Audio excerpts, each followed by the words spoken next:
السلام عليكم شيرات، كي راكم غايا؟ نتمنى تكونوا بخير وبصحه وسلامه يا رب العالمين. مرحبا بكم في قناتي، قناه وصفات بنت الحاجه. اليوم ان شاء الله شتم بارطاجي معكم هاد لا غوسيت اللي هي غوسيت دنجال فارسي في الكوشه. اي معايا نشوفوا لي زانغريديون وطريقه التحضير ونبداو على بركه الله. بسم الله.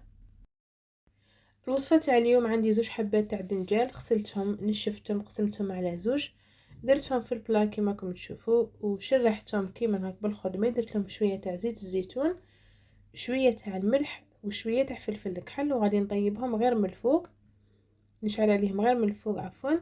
من جهه اخرى هنا التشكشوكه تاعي عندي زوج حبات تاع فلفله خضراء، حبه تاع فلفله حمراء، حبه تاع بصل متوسطه، قطعتهم كيما راكم تشوفوا مرصوات صغار، وغادي نقليهم بشويه تاع زيت الزيتون.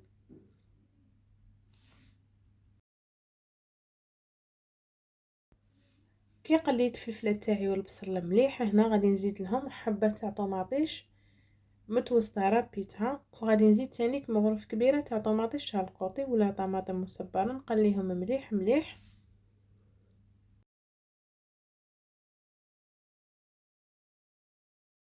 هنا كي نقليهم مليح مليح غادي نمرق بربع كاس تاع الماء، وندير لي زيبيس. هنا درت شويه فلفل كحل، شويه تاع راس الحانوت غير شويه برك، شويه توم بودره والملح، ونقلي هنا نكمل نقلي مليح مليح نقص لها.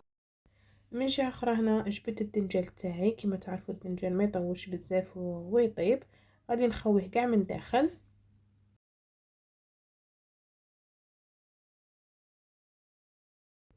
كي نخويه هنا كاع الدنجال تاعي غادي نديره في طبسي، نمرسه غير شويه بالفرشيطه، ونرجعه في التكتوكه هنا تاع الفلفله والبصل، نزيد غير شويه نخليهم يطيبوا في رحبه.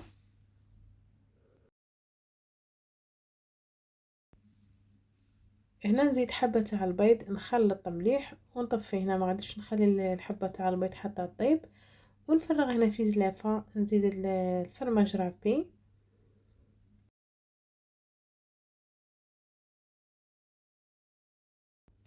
ونخلط هنا غير شويه كيما شفتوا ديك التكتوكه مازالت حاميه.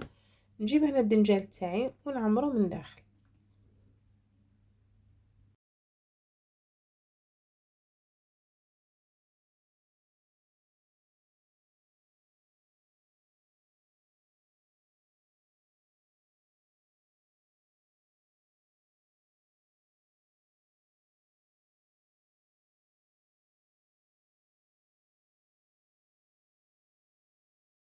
هنا كي عمرت الدنجال تاعي غادي نزيد له شويه تاع الفرماج رابي، والكوشه تاعي راهي شاعله من الفوق. غادي ندخل البلاط تاعي يتحمر هذاك يذوب عفوا هذاك الفرماج ويدي تحميره شابه ونخرجه.